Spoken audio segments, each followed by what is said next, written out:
सादर प्रणाम सभी को। आज के इस विशेष पर्व पर, श्रावणी पर्व पर आप सबको हार्दिक शुभकामनाएं। आइए गायत्री महामंत्र करें, गुरु आवाहन करें, गुरु मंत्र करें और उससे आज के सत्संग को प्रारंभ करें। सत्संग के बाद में 5 आहुतियों से दीप यज्ञ भी करेंगे। तो एक दीपक की व्यवस्था भी बना लीजिएगा साथ साथ, जहाँ पर हम दीपक को प्रज्वलित करके और फिर आहुतियाँ प्रदान करेंगे। तो एक छोटा सा यज्ञ संस्कार भी हो जाएगा। पूर्णिमा की वेला है, पूर्णिमा में हमेशा ऐसा करना चाहिए, दीप प्रज्वलित करके कुछ मंत्र की आहुतियाँ देकर यज्ञ किया जा सकता है। ये युग ऋषि द्वारा दिया हुआ एक पद्धति है। और यज्ञ जो कुंडीय यज्ञ है, उसकी जगह गुरुदेव ने कहा मैंने बेटा अपनी एक नई तरीके की धारा प्रवाहित करी है, जो कि यज्ञ कुंडीय यज्ञ से जो है वो 1000 गुना ज्यादा ताकतवर है। ऐसा गुरुदेव ने अपने शब्दों में कहा कि 1000 गुना ज्यादा ताकतवर है। तो दीपक जलाकर उसे एक कुंड का प्रतीक मानते हुए उसमें यज्ञ किया जाता है, दीप यज्ञ में। आइए वो सब अंत में करेंगे। पहले स्वाध्याय, ध्यान, और ध्यान में ही फिर उसी गति में आगे बढ़ जाएंगे, यज्ञ कर लेंगे। ठीक। गायत्री महामंत्र, गुरु मंत्र। ओम भूर्भुवः स्वः तत्सवितुर्वरेण्यं भर्गो देवस्य धीमहि धियो यो नः प्रचोदयात्। ओम गुरुर्ब्रह्मा गुरुर्विष्णु गुरुरेव महेश्वरः गुरु साक्षात् परब्रह्म तस्मै श्री गुरुवे नमः। अखंडमंडलाकारं व्याप्तं येन चराचरं तत्पदं दर्शितं येन तस्मै श्री गुरुवे नमः। मातृवत् लालयित्री च पितृवत् मार्गदर्शिका नमोस्तु गुरुसत्तायै श्रद्धा प्रज्ञायुता च, श्रद्धा प्रज्ञायुता च। थोड़ा सा लोग आपस में मिलिए। प्राप्त हुई ऊर्जा को, दिव्यता को मुखमंडल पर, अपने हृदय स्थान पर स्पर्श करेंगे। सभी को बहुत बहुत प्रणाम, पुनः आभार। और विशेष रूप से हमारी सभी बहनों को, माताओं को, नारी शक्ति को प्रणाम, जिनके जीवन का एक बहुत महत्वपूर्ण पर्व आज मनाया जाता है रक्षाबंधन के रूप में। क्या है रक्षाबंधन? श्रावणी पर्व इसे कहते हैं। श्रावण की जो ये पूर्णिमा पर आता है, तो ये श्रावणी पूर्णिमा क्या है और इस पुनीत पर्व की क्या महानता है, इसे थोड़ा सा जानेंगे। क्या संदेश हमारे लिए छुपे हैं? भारतीय संस्कृति में उत्सव सिर्फ हंसी मजाक के लिए या स्ट्रेस दूर करने के लिए या सिर्फ एक अच्छी गैदरिंग मनाने के लिए नहीं मनाए जाते थे। It is not just a get together. उसके पीछे एक पूरी दिशा धारा होती थी, पूरा विज्ञान निर्धारित होता था। हमारी जो महान परंपराएं हैं, हमारे जो ऋषियों द्वारा दी गई, हमारे मन की वृत्तियों को एक दिशा देने के लिए एक परंपराएं बनाई गई हैं। ये परंपराएं वैज्ञानिक दृष्टि से समझ के की जानी चाहिए। गुरुदेव कहा करते थे परंपराओं की तुलना में विवेक को महत्व दें। इसका मतलब ये नहीं कि परंपराएं छोड़ दें, परंपराओं में क्या विवेकवान बात छुपी है वो जरूर धारण करें। वरना हम परंपरा, त्योहार या कोई भी रिवाज निभाते तो हैं, लेकिन उसके पीछे की मूल जो उसकी सोच है, उसकी सीख है, वो जब नहीं जान पाते तो महान पर्व आकर निकल जाते हैं और हमारे जीवन में उल्लास नहीं भर पाते, उत्साह नहीं भर पाते। थोड़ी देर हम एक्साइट हो जाते हैं, खुश हो जाते हैं, लेकिन फिर वापस दुख की गर्त में चले जाते हैं। कुछ देर के लिए हमारा मन ऊंचा उठता है, उसके बाद फिर से गिर जाता है।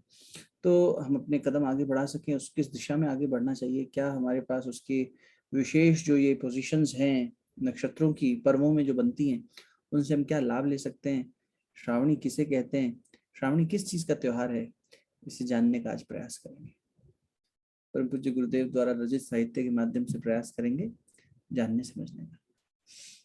तो मूल में तो ये दिखाई देता है कि रक्षाबंधन है, बहन भाई को राखी बांधेंगे।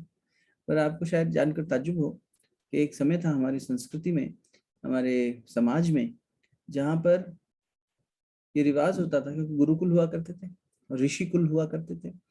ऋषि आते थे तो ऋषियों से यजमान जाकर अपने रक्षा का वचन लेते थे कि आप हमारी रक्षा करें, और ऋषि भी यजमान से रक्षा का वचन लेते थे। मतलब एक दूसरे को रक्षा सूत्र बांधा जाता था। रक्षा सूत्र, राखी, तब हम अलग अलग तरह से क्रिएटिव उसके आउटकम्स हो गए। वरना अगर हमने संकल्प सूत्र बांधा है, रक्षा सूत्र बांधा है, तो वही रक्षा सूत्र ही रक्षा के रूप में बहन अपने भाई को बांधती थी कि वो मेरी रक्षा करेंगे। तो नारी जाति के प्रति तो ये बहुत बड़ा एक सम्मान का और बहुत बड़ा एक अपना अभिव्यक्ति का तरीका है ही, लेकिन ये सिर्फ वहीं तक सीमित नहीं था। अपने पुत्र को, अपने भाई को, अपने पिता को, तीनों को राखी बांधने का अभ्यास था। गुरु को राखी बांधने का अभ्यास था। गुरु शिष्य को बांधता है, शिष्य गुरु को बांधता है। ऋषि यजमान को बांध रहा है, पुरोहित, और यजमान पुरोहित को बांध रहे हैं। दोनों एक दूसरे को बांध रहे हैं। आपको ध्यान होगा रामायण में विश्वामित्र जी राजा दशरथ के पास आते हैं कि हमारे यज्ञों की रक्षा करने के लिए, हमारे अनुष्ठानों की रक्षा करने के लिए मुझे आप राम और लक्ष्मण कुछ दिन के लिए दे दीजिए। ये रक्षा की बात करी ना।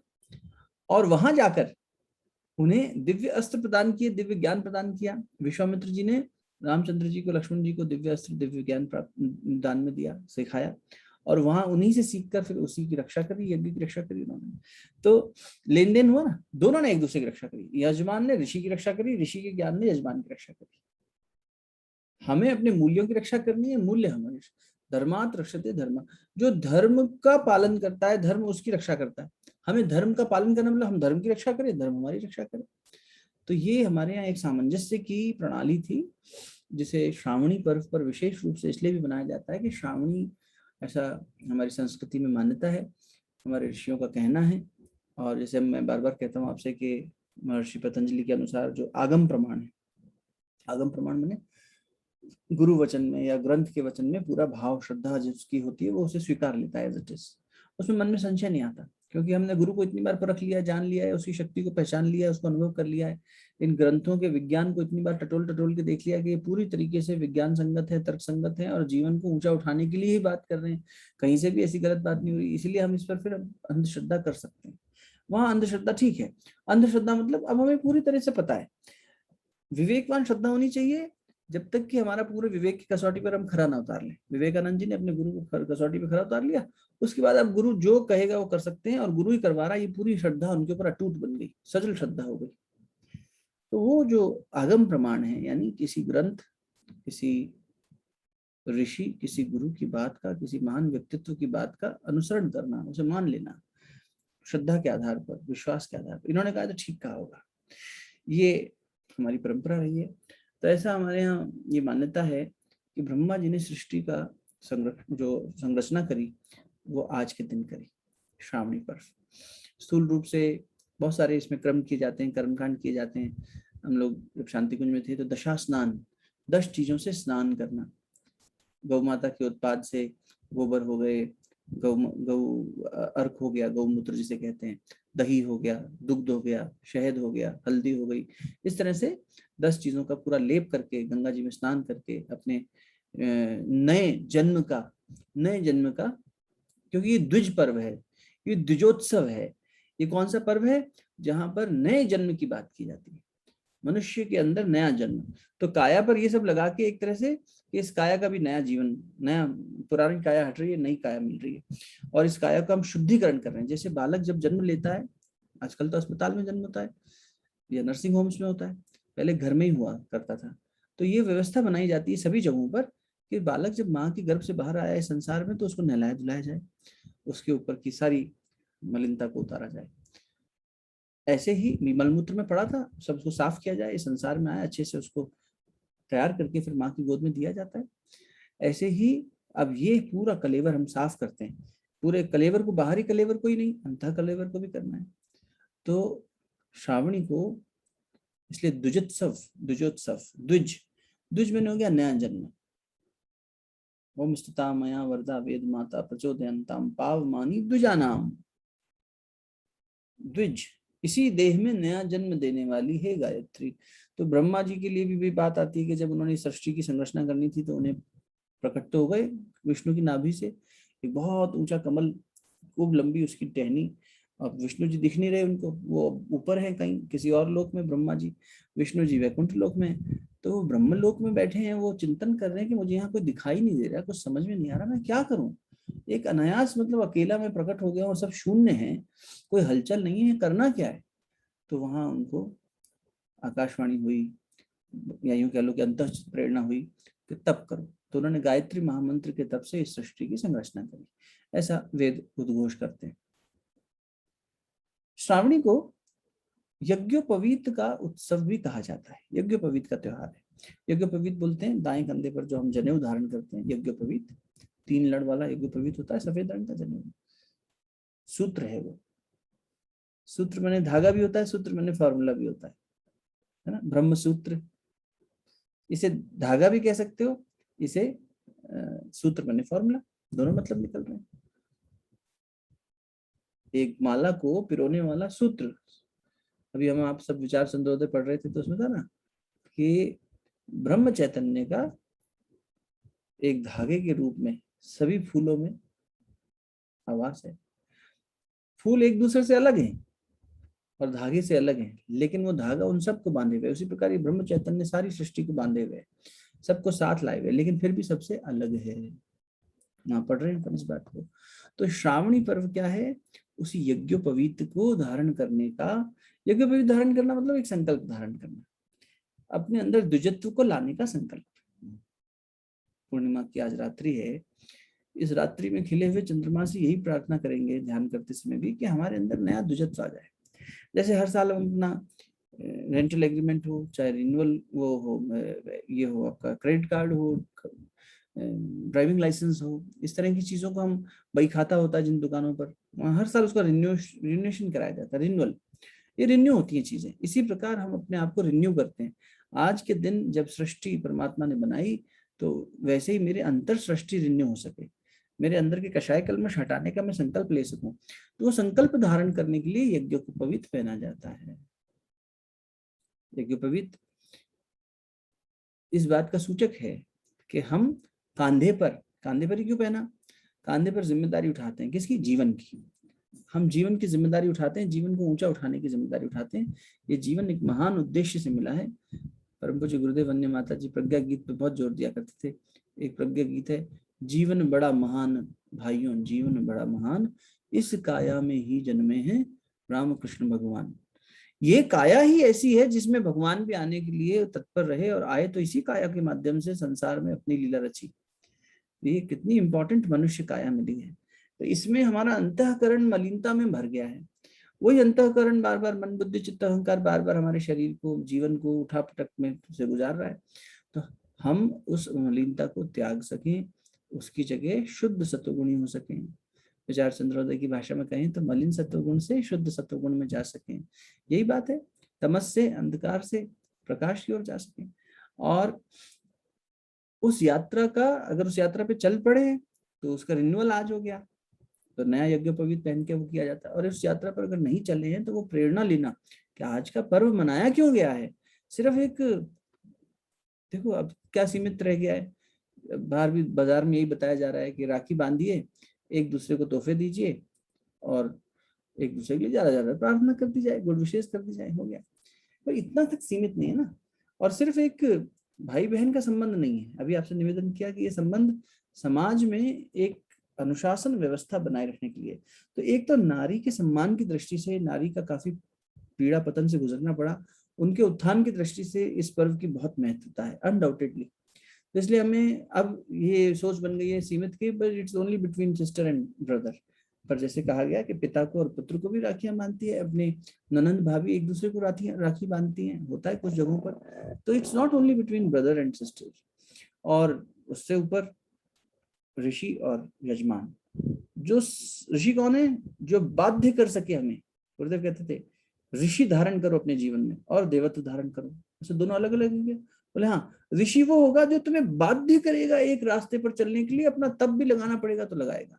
देवता तुम्हें देवत्व देगा, देव शक्तियां देगा।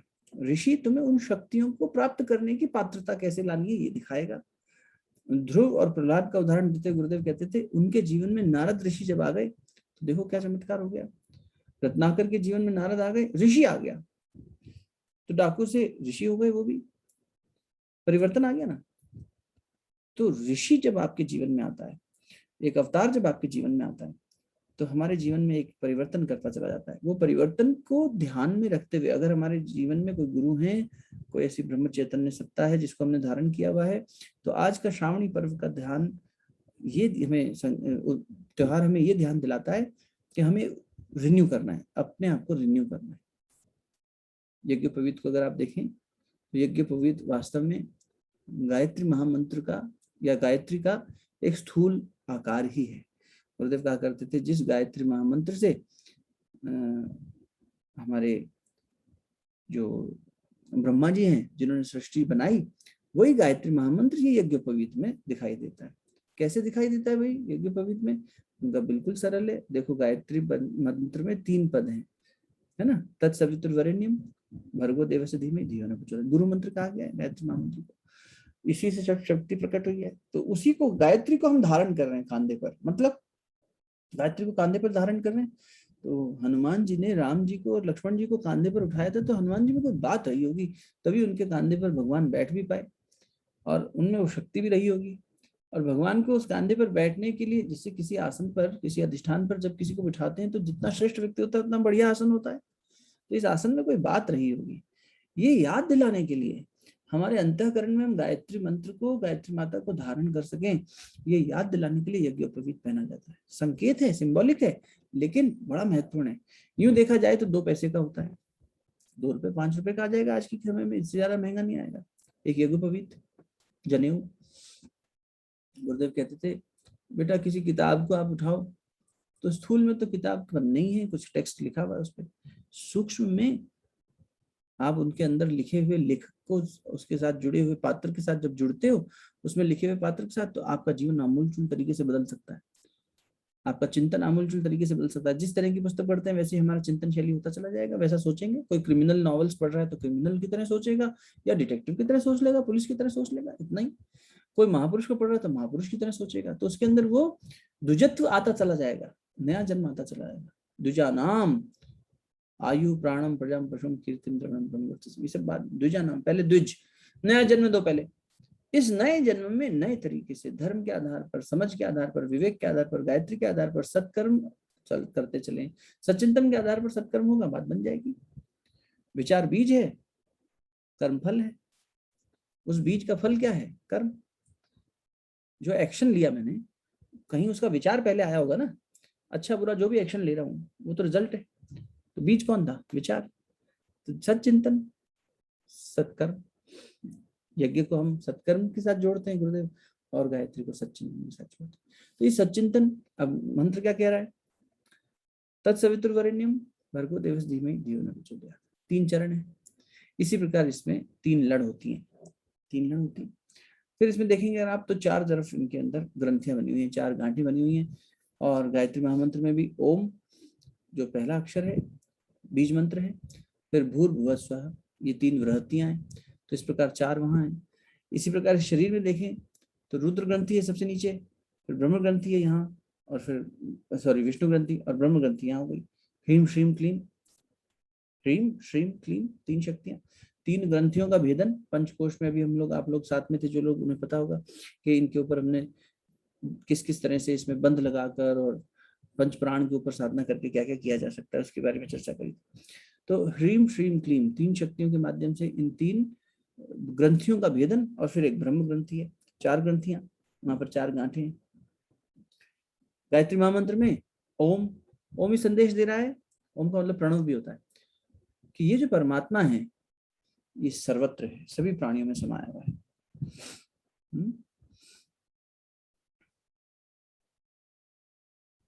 सभी में जो समाया हुआ है वो परमात्मा चेतना, वो ब्रह्म चेतना। अभी हम लोग वो दीपा के बेटे ने कितना अच्छा बजाया था हारमोनियम पे, जो व्यापक है कण कण में आभास जिसका, जो व्यापक है, जो सर्वत्र है, कण कण में जिसका आवास है। जो व्यापक है कण कण में आवास जिसका, नहीं तीनों कालों में है नाश जिसका, वही सच्चिदानंद, वही सच्चिदानंद स्वरूप में हूँ। वो जो चिन्मय स्वरूप है वो मैं हूँ। ये द्विज है, ये बोध हो पाना कि वो मैं हूँ, शिवोहम शिवोहम। तो ओमकार यही संदेश दे रहा है। वो परमात्मा सत्ता, वो ब्रह्म चैतन्य सभी कण कण में समाया हुआ है। हम ईश्वर को सर्वव्यापी न्यायकारी मानकर, इसलिए हमें निष्काम भाव से अपने कर्म करने चाहिए। जिसके साथ भी हम कर्म कर रहे हैं, अगर वो परमात्मा सत्ता का अंश है, मैं भी परमात्मा सत्ता, आप भी परमात्मा सत्ता, तो हमारा कर्म एक दूसरे के प्रति निष्काम जब होगा तो फिर प्रतिफल अलग हो जाएगा। लेकिन अगर मेरी कामना है कि प्रतिफल में मुझे कुछ मिले, तो फिर गड़बड़ है मामला, फिर नहीं बैठेगा। तो ये कर्म फल की साधना, कर्मयोग की साधना इस तरह हो जाती है निष्काम भाव से। ओंकार ये संदेश दे रहा है। गुरुदेव लिखते हैं भू जो है, भू भू उसका तत्व ज्ञान क्या है? तो उनका शरीर अस्थाई है, मैं ये शरीर नहीं हूं। मनोबुद्धि चित्त, मनोबुद्धि अहंकार चित्ता ना हूं, मैं मन बुद्धि चित्त अहंकार नहीं हूं, मैं ये शरीर भी नहीं हूं, स्थूल देह भी मैं नहीं हूं, सूक्ष्म देह भी मैं नहीं। ये सब औजार मात्र हैं, सब इंस्ट्रूमेंट्स हैं। ज्यादा फोकस होना चाहिए आत्मबल को बढ़ाने पे। भू आत्मबल, भूः देवत्व, देवत्व बढ़ाना है, पवित्रता को धारण करना है, पावन बना दो हे देव सविता। और स्वह, तो बोले स्वह एक तरह की प्रतिध्वनि है। वो क्या कह रही है? विवेक द्वारा, शुद्ध बुद्धि द्वारा सत्य को जानने का प्रयास करो, संयम करो, त्याग की नीति अपनाओ। स्वह तो चतुर्मुखी ब्रह्मा, चतुर्मुखी ब्रह्मा, ब्रह्मा के चार मुख, चार वेद, ओम भूर्भुवः स्वः। समझदारी, ईमानदारी, जिम्मेदारी, बहादुरी, बेटा ये चार वेदों के चार मूल हमने आपको बता दिए गुरुदेव के शब्द हैं। समझदारी, ईमानदारी, जिम्मेदारी, बहादुरी। भूर ओम भूर्भुवः स्वः। तो ये जो चतुर्मुखी यज्ञोपवीत है, ये उस ब्रह्म को हम धारण कर रहे हैं। ये बार बार याद दिलाता है कि हम जो है परमात्मा को धारण किए हुए हैं। हनुमान जी को याद रहता है कि यहाँ पर राम जी और लक्ष्मण जी बैठे थे, तो फिर वो अपने कांधे पर श्रेष्ठता को ही धारण करेंगे ना। कांधे मूंज जनेऊ साजे, हनुमान चालीसा में तुलसीदास जी ने भी व्याख्या करी है। मूंज का जनेऊ पहनते थे। मूंज जो हम अभी श्राद्ध तर्पण होगा अगले महीने, उसमें देखेंगे, उसमें देते हैं ना मूंज, इस्तेमाल करते हैं, एक अंगूठी बना लेते हैं मूंज की, पवित्र कही जाती है। ये घास की बनती है, तो वो पहनते थे। तो ये जो सूत्र है यज्ञोपवीत, ये वास्तव में देखा जाए तो गायत्री का ही स्थूल रूप है। वहां पर भी 9 शब्द आए हैं, ये 3-3 की लड़े मिलके 9 बन जाती हैं। तो तत्सवितुर्वरेण्यं भर्गो देवस्य धीमहि धियो न प्रचोदयात्। वहां 24 शक्तियों की बात आती है, यहाँ 9 पदों में श्रृंखला है। तो स्थूल दृष्टि से देखा जाए तो वो जो 24 अक्षर हैं, ये 24 इसकी जो आउटकम्स हैं उसमें दिखाई देते हैं। तो कहीं से भी आप पकड़ के देख लीजिए, ये हमारे जीवन के विज्ञान को ऊंचा उठाने की एक प्रतीक है यज्ञोपवीत। यज्ञोपवीत का त्योहार है। क्यों यज्ञोपवीत पे बात कर रहे हैं? यज्ञोपवीत का त्योहार है श्रावणी, यज्ञोपवीत धारण करने का त्योहार है। आज से मैं अपने आप को चैतन्य सत्ता के साथ जोड़ता हूँ, मैं वो चैतन्य हूँ, उस परम चैतन्य से खुद को जोड़ता हूँ और ये बात को अपने कांधे पर धारण करता हूँ, इस सच्चिंतन को अपने अंदर धारण करता हूँ। जीवन के विज्ञान को समझने का पर्व है श्रावण, शक्ति के संचय का पर्व है श्रावण। और जब तक हम इन त्योहारों के महत्व को नहीं समझेंगे, गुरुदेव ने स्पष्ट लिखा है, तब तक ये त्योहार आते चले जाएंगे, चले जाए और मनुष्य उसमें हुल्लड़बाजी करता चला जाएगा, लेकिन लाभ नहीं ले पाएगा। धन की, वैभव की, अपने सामाजिक जो हमारा यश है उसकी देखरेख कैसे की जाए, इस वेल्थ को समझने का, इस वेल्थ मैनेजमेंट को समझने का पर्व है दीपावली। कूड़ा करकट जीवन से कैसे हटाया जाए, कषाय कलमश जीवन से कैसे हटाया जाए, इस पर्व को, इस पूरी व्यवस्था को समझने के पर्व का नाम है होलिका।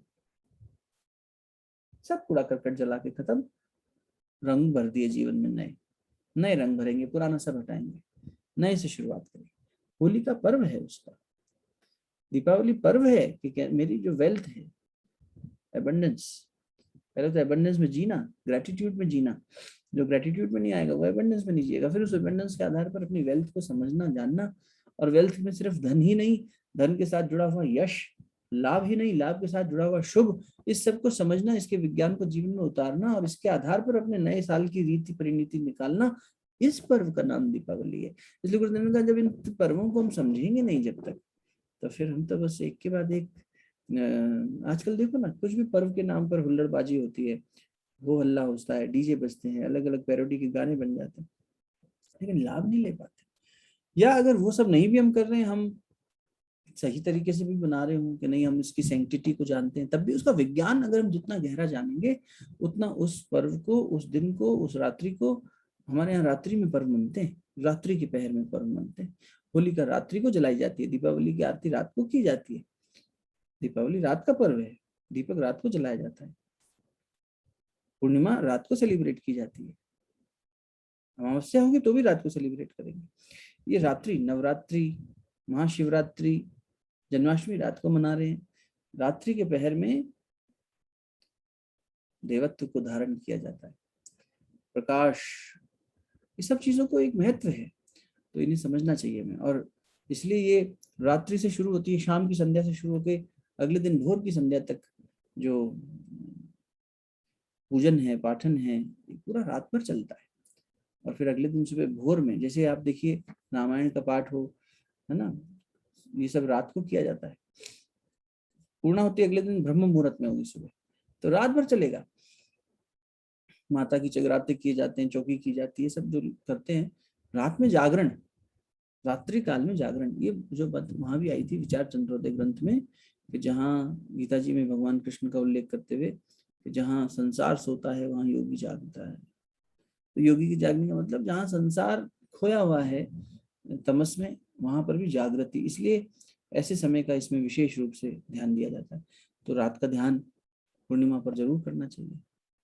जीवन में निर्मलता आए, सौंदर्य आए।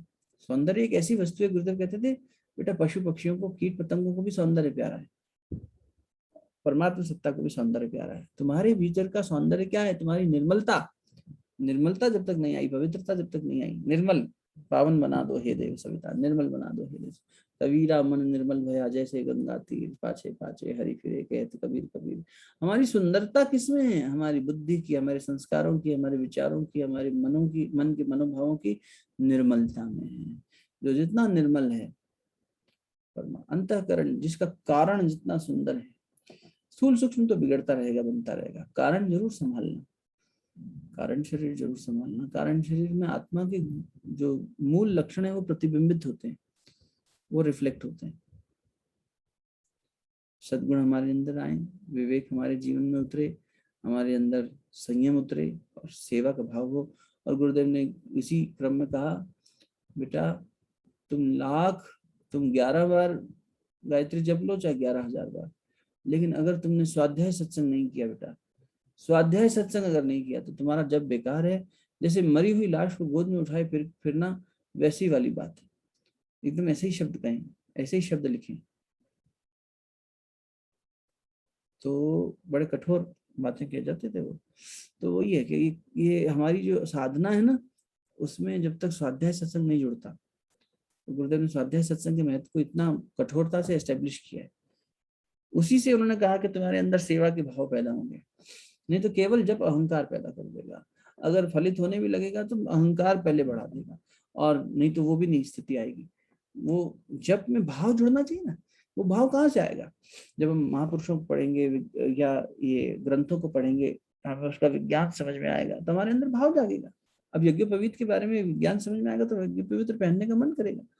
फिर इस तरह के संशय भी उठते हैं कि भाई ऐसी चीजें अगर हमने पहन ली तो हम इनके साथ न्याय नहीं कर पाए, तो इससे अच्छा ना पहने। तो गुरुदेव ने कहा नहीं बेटा, इसका महत्व समझो।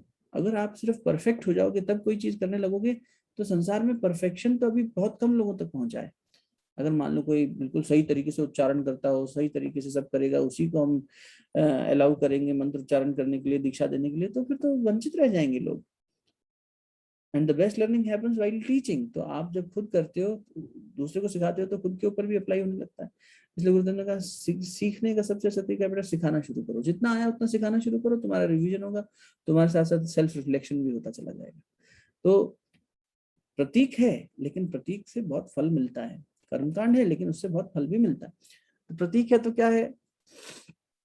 गुरुदेव ने कहा जैसे कोई व्यक्ति मान लो पाखंडी हो, और बेटा उसने पंडित जी के कपड़े पहने में, तिलक लगाया हुआ है, धोती कुर्ता पहना हुआ है, अंदर से उसके अंदर मलिनता है, तो भी उसमें मलिनता है, उसे शराब पीना अभी भी अच्छा लगता है, उसे मांस खाना अभी भी अच्छा लगता है, लेकिन क्योंकि उसने वो कपड़े पहने, तो उन कपड़ों को पहनने की वजह से, वो तिलक लगाने की वजह से, अपने बाहरी आवरण की वजह से वो खुलेआम ये सब काम नहीं करेगा। कुछ तो रोक लगी ना।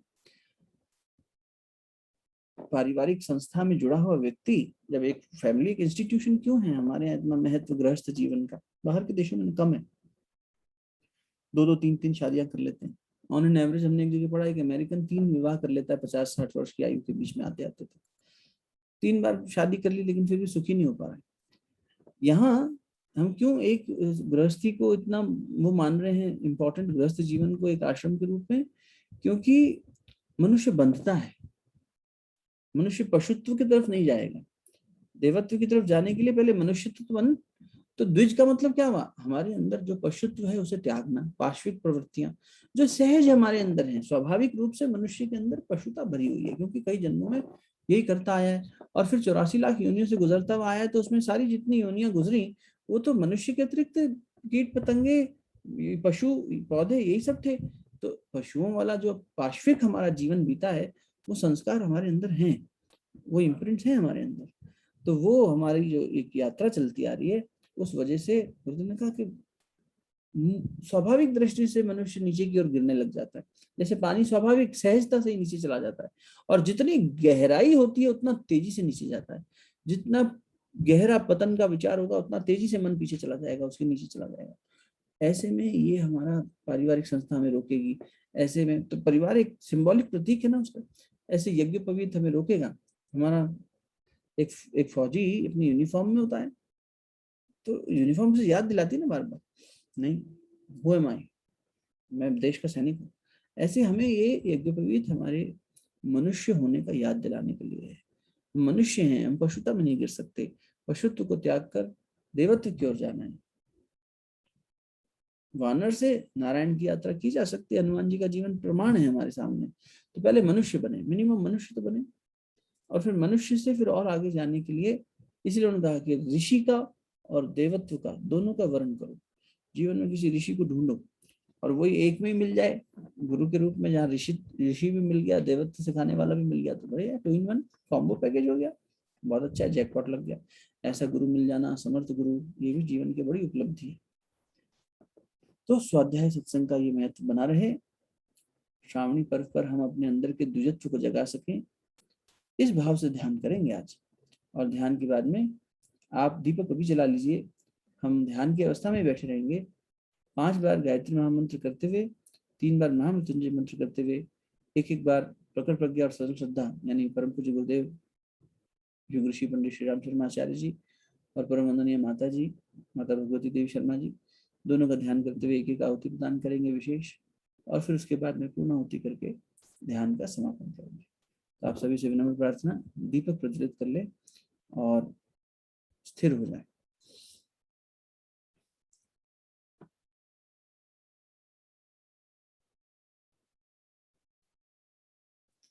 भैया मैंने कभी सुना नहीं है कि फीमेल्स भी सूत्र पहनते हैं, ऐसा क्यों? एक प्रश्न आया है। जब तक आप लोग व्यवस्थित हो रहे हैं मैं बता दूं, हमारे देश में मुगलों का जब आक्रमण हुआ, उसमें मुगलों में सबसे बुरे शासकों में जो बहुत सबसे हीनियस जो शासक थे, उनमें था औरंगजेब। औरंगजेब ने हमारे देश में बच्चे, माताएं, बहनें और पुरुष सभी लोग यज्ञोपवीत पहना करते थे, सूत्र पहना करते थे। आज भी आप ऐसे जगहों पर जब जाएंगे जहां पर संस्कृति से जुड़े हुए लोग बहुत ज्यादा हैं, विशेष रूप से ग्रामीण क्षेत्रों में, आपको कई लोग ऐसे मिलेंगे। आपके परिवार में संभव है आपको आपकी माताजी, आपके ननियाल ददियाल से कोई महिला जनेऊ पहनती हुई मिल जाएगी, आज भी सूत्र पहनती हुई मिल जाएगी। इस बात का प्रमाण है कि हमारे यहाँ सूत्र सभी लोग पहनते थे। औरंगजेब ने कर लगाया, टैक्स लगाया इस पर कि जो व्यक्ति सूत्र, क्योंकि उसका उद्देश्य क्या था, इनको, इनकी संस्कृति को नाश करना है, इनकी संस्कृति का नाश करना, इनका धर्म तोड़ना है। जैसे आजकल गरीबी के नाम पर फायदा उठाकर कन्वर्जन कर लेते हैं कुछ धर्म के लोग कि हम आपको बैप्टिज्म कर देंगे, आइए हम आपको खाना देंगे, शिक्षा देंगे, आपके धर्म ने आपको क्या दिया। तो उनकी मुफलिसी का फायदा उठाते हैं। जैसे पॉलिटिशियन में और इन लोगों में क्या अंतर हुआ? फिर कोई भी अगर ऐसा कर रहा है, किसी भी धर्म का, किसी एक धर्म की बात नहीं कर रहे, तो वो किसी की सामाजिक व्यवस्था का, अर्थव्यवस्था का, शोषण करके उसका फायदा उठाया जा रहा है और उनकी भावनाओं को ये कहा जा रहा है कि आपका धर्म बेकार है। ये बहुत गलत बात है। तो हिंदू धर्म की जो संस्कृति का नाश करने के उद्देश्य से औरंगजेब ने क्या किया, इस पर टैक्स लगा दिया। जो व्यक्ति ये पहना हुआ दिखेगा उसे टैक्स देना पड़ेगा। अब एक परिवार में अगर 5 सदस्य हैं, पहले परिवार भी बड़े हुआ करते थे, माता पिता, लोगों की आयु भी, माता पिता हो गए, पति पत्नी हो गए, बच्चे हो गए, अगर 5-6 लोग रह रहे हैं तो सभी को टैक्स देना पड़ेगा। तो भाई या तो पूरा पूरा परिवार टैक्स देते देखते ही अपना जीवन समाप्त कर ले, और टैक्स भी बहुत हैवी लगाया था उसने। और दूसरा, अगर टैक्स नहीं लोगे तो कोड़े बरसाएंगे, टैक्स नहीं दोगे तो फिर आपको जेल में डाल देंगे, बंदी गृह में डाल देंगे। तो अपने जीवन की रक्षा करने के लिए कुछ लोगों ने ये युक्ति निकाली कि भाई हम सारा टैक्स नहीं दे सकते, कुछ टैक्स जरूर देंगे, धर्म की रक्षा भी हो जाए और बिल्कुल गरीबी में भी ना फंस जाए। तो उन्होंने ये किया कि हम कुछ लोग अपना जनेऊ त्यागते हैं। तो बच्चों को और महिलाओं ने ये निर्णय लिया, बुजुर्गों ने भी लिया कि हम छोड़ देते हैं। परिवार के किसी एक सदस्य, तो पुरुष क्योंकि लोहा ले सकता है, शारीरिक श्रम ज्यादा कर सकता है, उस समय खेतीहर थे हम लोग, मजदूरी खेती ये सब किया करते थे, तो उन लोगों ने कहा कि हम थोड़े बलिष्ठ हैं, हम लोग ये करते हैं, मान लो कभी नहीं भी वो हुआ तो कोड़े बरसाएंगे, हम पे बरसाएंगे, औरों पे तो नहीं बरसाएंगे, जेल में भी डालेंगे तो घर तो पूरा नहीं जाएगा जेल में। तो उसके चलते लोगों ने जनेऊ का त्याग किया। और कुछ ऐसे भी परिवार थे, ऐसा नहीं कि सभी ने अपनी जान की रक्षा करी, वो जान पर खेल गए। पूरे पूरे परिवारों ने जनेऊ की जलती हुई होलिका में आत्मदाह किया था। हमारी संस्कृति, हम ऋणी हैं इन लोगों के, ऐसे थोड़ी बन के खड़े हैं हम आज। खत्म हो गए होते हम। हजारों साल जिस देश के ऊपर शोषण ही शोषण हुआ हो, अत्याचार ही अत्याचार हुआ। देखो अफगानिस्तान खड़ा कहाँ हुआ, 20 साल से अमेरिका बेवकूफ बनाता रहा, उससे पहले तालिबान शोषण करता था, जैसे अमेरिकी पीछे हटे कितना बुरा हाल है। रात में सोए लोग, उन्हें मौका नहीं मिला, अपना घर उनका बेघर हो गए वहां से। जो भाग सके भाग जाओ। और अब देखो, कल उन्होंने एक क्रिश्चियनिटी को फॉलो करने वाले तालिबानी को एक पोल पे खड़ा कर दिया, लटका दिया, और एक एक करके उसकी चमड़ी खींच खींच कर मारा है उसे, स्किन पील करके मारा है उसे खुलेआम। ऐसा तो सोचो हमारी, हम कहाँ, हम सुरक्षित बैठे हैं, हम अपने देश को भूल जाते हैं, हम टेकन फॉर ग्रांटेड ले लेते हैं, अरे ठीक है यहाँ हमारे में ये है वो है, सब हमारी गलती है। यंग जनरेशन को हमें समझाना चाहिए। ये कितना बड़ा उदाहरण हमारे सामने है। ये कोई महामारी नहीं फैली है अफगानिस्तान में, ये कोई कोविड के संकट से थोड़ी घबराए हुए लोग, भाग रहे हैं हवाई जहाज के चक्कों पे लिपट लिपट के, किसी तरह बस हवा से गिर गिर के मरे हैं लोग एरोप्लेन से। माताओं ने अपनी बेटियों को सोल्जर्स की गोद में फेंका है, तारबंदी हुई हुई थी, तारबंदी दीवार की उस तरफ उठा के फेंका है लोहे की तार के ऊपर से, हमारे बच्चे को ले जाओ, इसको जीवन कुछ मिल जाएगा, आप जहाँ जा रहे हो इनको पनाह मिल जाएगी। कनाडा ने बोला हम 20,000 ले लेंगे अफगानी, उनको अपने यहाँ जगह देंगे। कुछ अमेरिका में गए, कुछ इस तरह से हुआ कुछ देशों ने।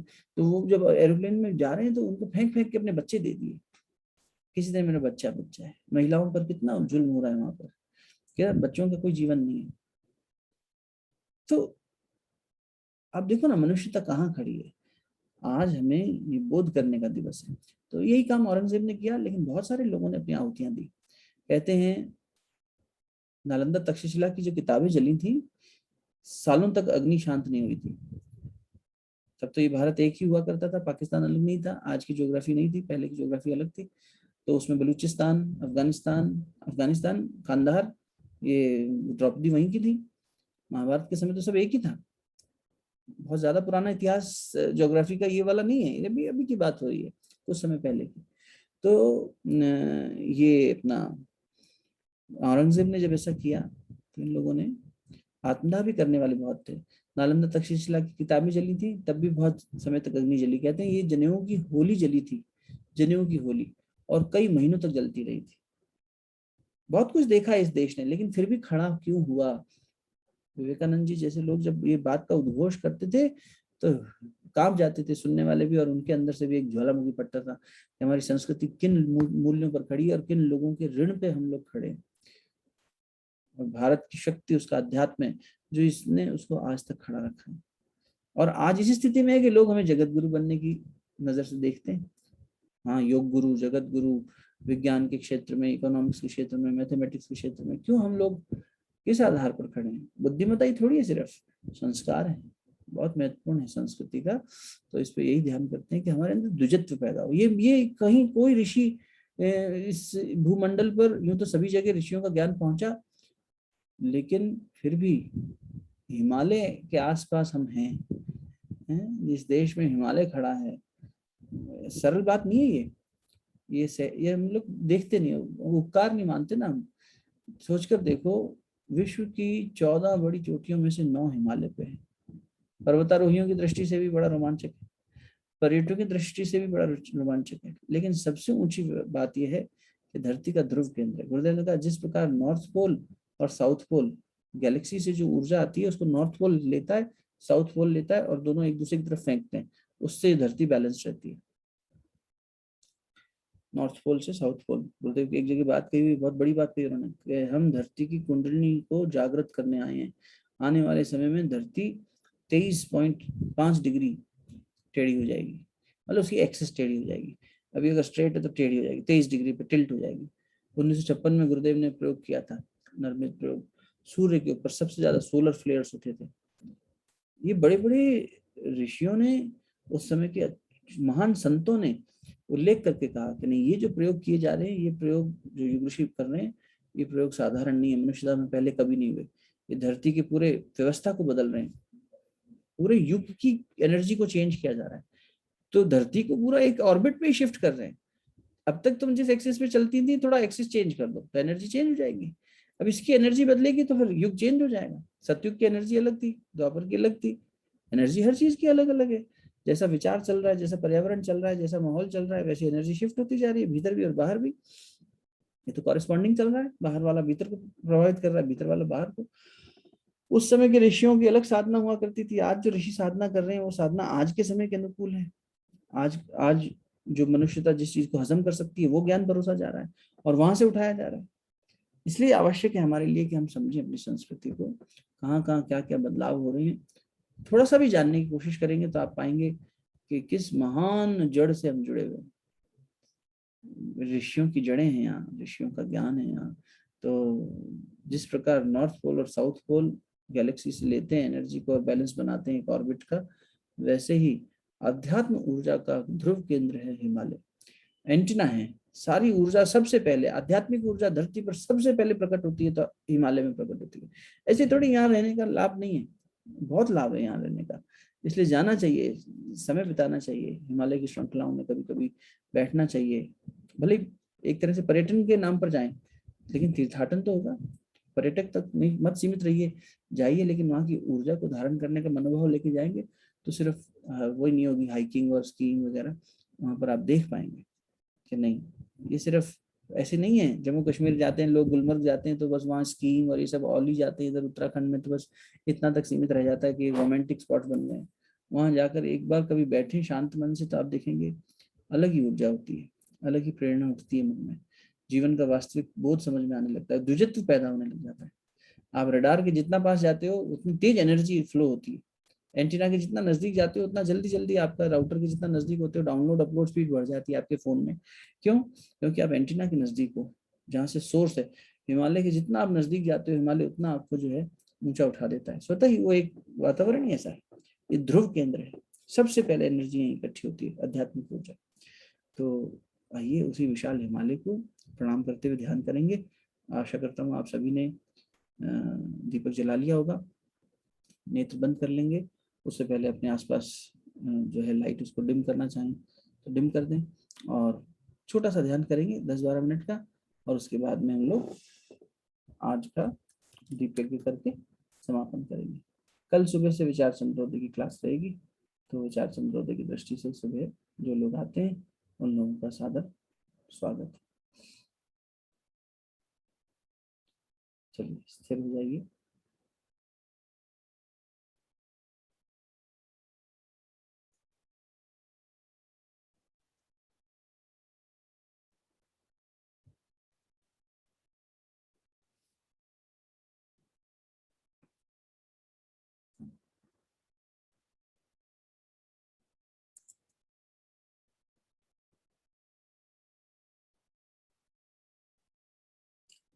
नेत्र कोमलता से बंद कर लें।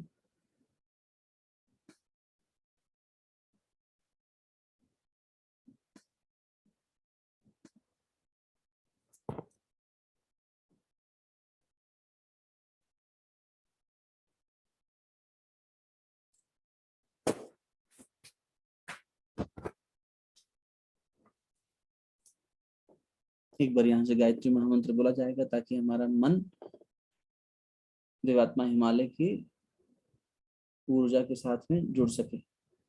उसके बाद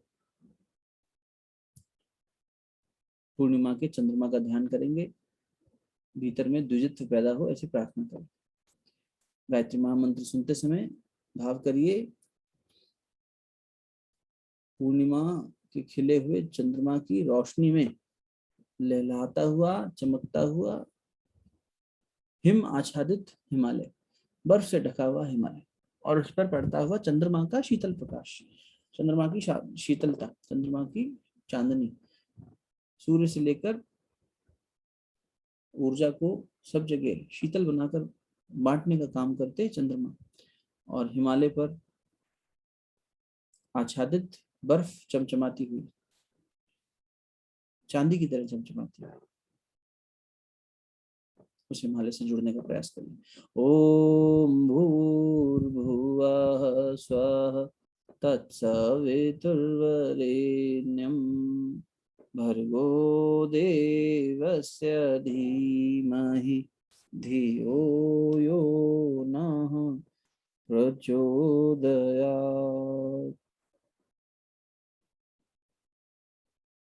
एकाग्रता, प्राणों में एकाग्रता।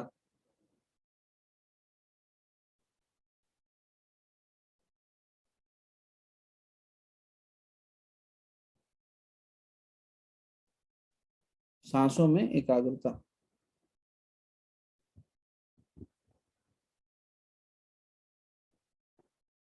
विचारों में एकाग्रता। देवात्मा हिमालय, पूरा खिला हुआ चांद, श्रावणी पर्व की पूर्णिमा।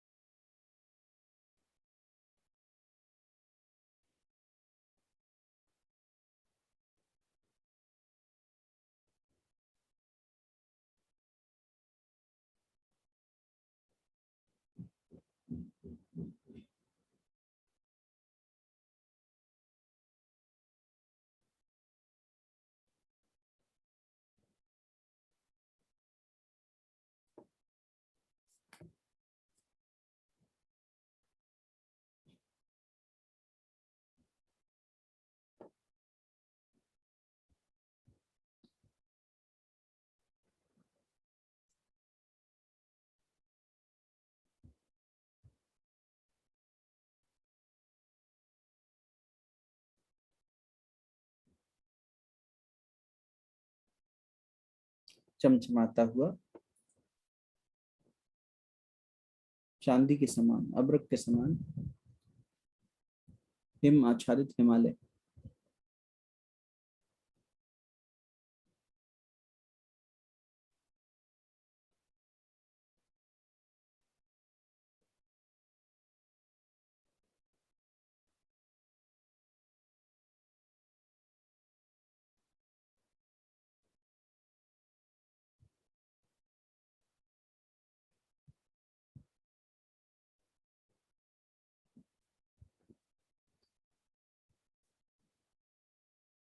हिमालय शिखर की ओर चलिए।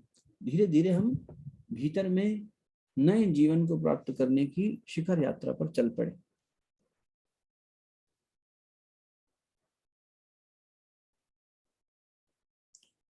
शिखर, पर्वत का शिखर, ऊंचा शिखर, उस ओर बढ़ते हुए साधक के छोटे छोटे कदम।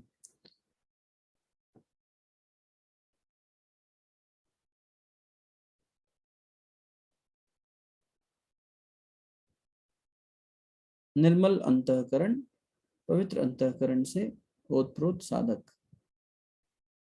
परमात्मा से प्रार्थना कीजिए हृदय स्थान पर इसी दिव्य चांदनी का प्रकाश पड़ता हुआ और पवित्र बनाता हुआ। पावन बना दो, पावन बना दो चंद्रमा, हमें पावन बना दो, निर्मल बना दो। सूर्य का दिव्य तेज जो आप धारण करते हैं आपकी चांदनी में छनकर हम तक आता हुआ है, सविता का ही प्रकाश। और माध्यम बने चंद्रमा।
पवित्र मनोभाव से ओतप्रोत पावन निर्मल साधक, शिखर की ओर बढ़ता हुआ साधक,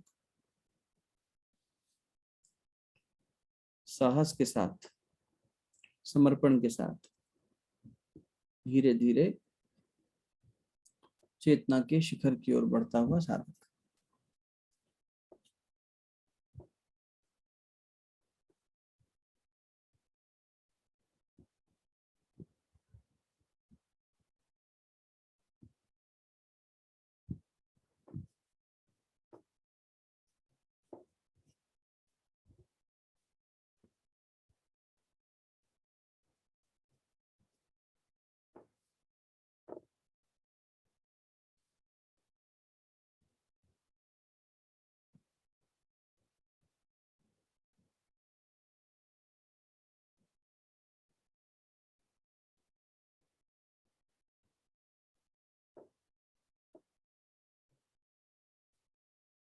पर्वत की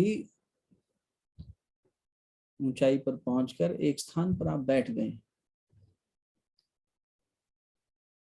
वहां से चंद्रमा को निहार रहे हैं, बहुत ही नजदीक प्रतीत होते हुए चंद्रमा।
अंतःकरण शांत, निर्मल,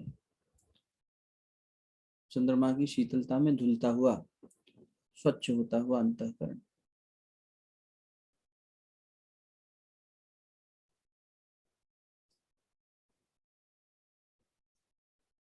द्विजत्व को प्राप्त होते हम, नए जन्म को प्राप्त करते हम।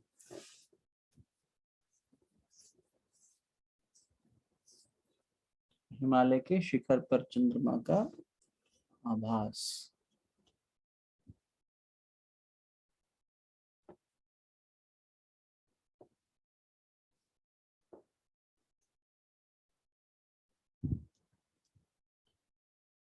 भावना करें यहीं से, इसी चंद्रमा में आहुति अर्पित करेंगे। 5 विशेष आहुतियां गायत्री महामंत्र की। दीपक जल ही रहा है आपके सामने।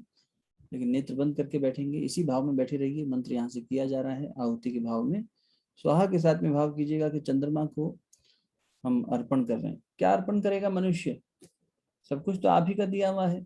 अहंकार मैंने पैदा किया अपने में, बस बाकी सब आपका दिया हुआ था। आप ही का दिया हुआ सब कुछ, आपको क्या अर्पण करें? कुछ ऐसा नहीं जो हमारा अपना अपना अहंकार हमारा हम आपको दे देते हैं। देने में तभी मजा है जब अपना कुछ दिया जाए, नहीं तो आपकी चीज लेके आपको लौटाने में कोई देना थोड़ी ना। तो हे परमात्मा, हमने अपना अहंकार अपने ऊपर खुद ओढ़ लिया है। यह अहंकार हम आपको अर्पित करते हैं। इसे आप धारण करें, जलाएं, नाश करें, समाप्त करें। और हमारे में इस श्रावणी पर्व की वेला में एक नवीनता, निर्मलता के आधार पर एक नवीनता पैदा हो, द्विजत्व को हम धारण करें। इस भाव से 5 विशेष गायत्री महामंत्र की आहुतियां दी जा रही।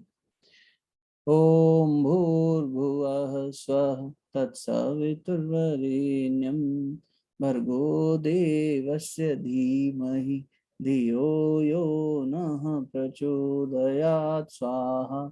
इदं गायत्री इदं न मम। ओम भूर्भुवः स्वः तत्सवितुर्वरेण्यं भर्गो देवस्य धीमहि धियो यो नः प्रचोदयात् स्वाहा। इदं गायत्री इदं न मम।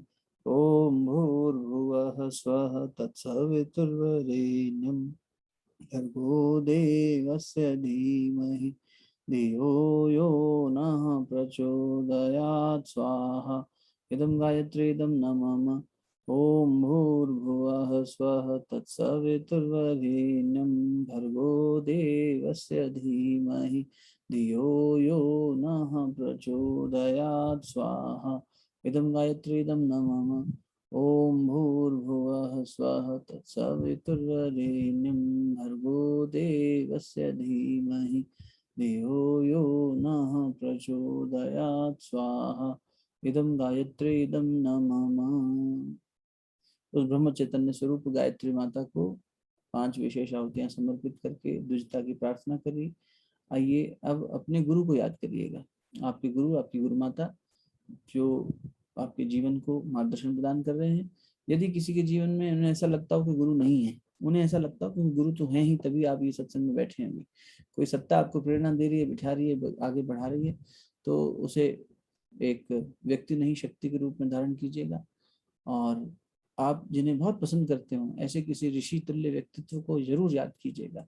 अपने गुरु के साथ साथ अब ऐसे ऋषि तुल्य व्यक्तित्व को जरूर याद करिए। आपके गुरु ही आपके इष्ट हैं, तो उन्हें गुरु को इष्ट रूप में भी याद करिए। यहाँ से 2 विशेष आहुतियां युग ऋषि पंडित श्री राम शर्मा आचार्य जी और अन्य माता देवी भगवती देवी जी को दी जा रही हैं, की जा रही हैं। आप अपने गुरु का ध्यान करते हुए, पहले गुरु और फिर गुरु माता का ध्यान करते हुए आहुतियां अर्पित करिएगा। ओम प्रखर प्रज्ञाय विद्महि महाकालाय धीमहि तन्नः श्रीरामः प्रचोदयात् स्वाहा। इदं महाकालाय इदं न मम। गुरु माता का ध्यान करें। ओम सजल श्रद्धाय विद्महि महाशक्ते धीमहि तन्नो माता भगवती देवी प्रचोदयात् स्वाहा। इदं महाशक्ते इदं न मम। 3 आहुतियां महामृत्युंजय मंत्र से दी जाएंगी। आप इनमें जिन्हें आप अपने भाई के रूप में इस जीवन में राखी बांधते हो, उन्हें याद करें। दूसरी बार जब महामृत्युंजय मंत्र करेंगे तो ऐसे लोक हित में लगे हुए लोग, उनके मंगल कामना के लिए। और तीसरा उस ऋषि सत्ताओं के लिए, जैसे मैंने आपसे निवेदन किया कि ऋषियों से अपने रक्षा और मार्गदर्शन की प्रार्थना। तो 3 विशेष आहुतियां महामृत्युंजय मंत्र से देंगे। क्रमबद्ध तरीके से मनोभाव बनाइएगा। ओम त्र्यंबकं यजामहे सुगंधिं पुष्टिवर्धनम् उर्वारुकमिव बन्धनान् मृत्योर्मुक्षीयमामृतार्थ स्वाहा। इदं महामृत्युंजय इदं न मम। भाव करें, आपके भ्राता को, जिन्हें आप राखी बांधते हैं, उन लोगों को मंगलमय जीवन, दीर्घायु जीवन प्राप्त हो, उनके जीवन में भी द्विजता आए। श्रावण पर्व की इस विशेष वेला में उनके अंदर का द्विजत्व निखर कर आगे आए, खिले हुए चंद्रमा की तरह। मंगल कार्य में लगे हुए लोगों के लिए मंगल कामना, और उनके जीवन में भी द्विजता बनी रहे, आगे बढ़ती चली जाए। ओम त्र्यंबकम यजामहे सुगंधिम पुष्टिवर्धनम उर्वारुकमिव बन्धनान् मृत्योर्मोक्षयमामृतात् स्वाहा। इदं महामृत्युंजय इदं नमः। और अंतिम आहुति महामृत्युंजय मंत्र की ऋषि सत्ताओं को अर्पित करेंगे, जिनका ऋण हम पर है और जिनके मार्गदर्शन से हमें संरक्षण, पोषण, दिशा सब प्राप्त होता है। वह इसी प्रकार हमारा मार्गदर्शन, पोषण, संरक्षण करते रहें, ये मनोभाव। ओम त्र्यंबकम यजामहे सुगंधिम पुष्टिवर्धनम उर्वारुकमिव बन्धनान् मृत्योर्मोक्षयमामृतात् स्वाहा। इदं महामृत्युंजय इदं नमः। पूर्णाहुति में भाव करेंगे, हम भी सभी के रक्षण के लिए सबसे मूल्यवान बात यह है कि हम अपने मानवीय मूल्यों की रक्षा करेंगे।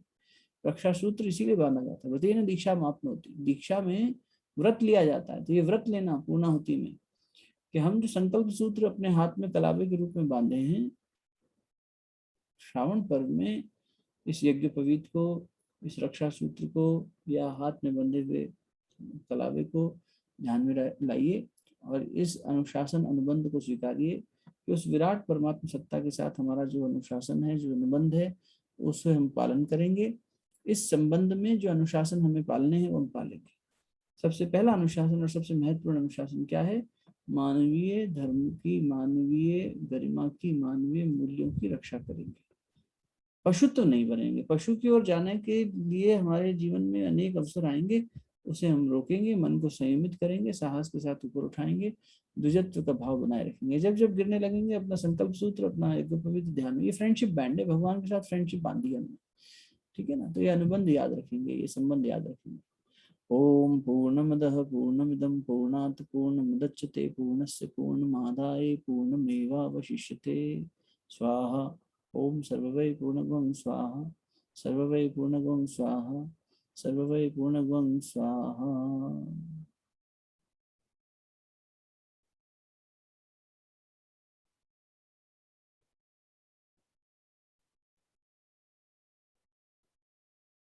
भावना करें, नेत्र बंद रखेंगे जब तक कहा ना जाए, खोलना नहीं। उसी पर्वत शिखर पर चंद्रमा आपके सामने, विराट चंद्रमा, उनकी शीतलता आप पर पड़ती हुई, जगमगाते हुए पूर्ण चंद्रमा की तरह पूर्णता, पूर्णमदः पूर्णमिदं पूर्णात् पूर्णमुदच्यते। मैं अपने आप में संपूर्ण हूँ, शेष नहीं हूँ, अवशेष नहीं हूँ, पूर्ण हूँ। चंद्रमा की इस शीतल प्रकाश से मन निर्मल होता हुआ, पवित्रता प्राप्त करता हुआ, कषाय कल्मश दूर होते। हृदय स्थान पर चंद्रमा का प्रकाश सीधा आता हुआ, खींचिए जितना खींच सके। राम नाम की लूट है, लूट सके तो लूट, अंत काल पछताएगा जब जाएंगे प्राण छूट। ले लीजिए जितना धारण कर सके। हृदय स्थान पर पूर्णिमा का, श्रावणी पूर्णिमा का चांद जगमगाता हुआ, मन रूपी मानसरोवर में खिला हुआ चांद।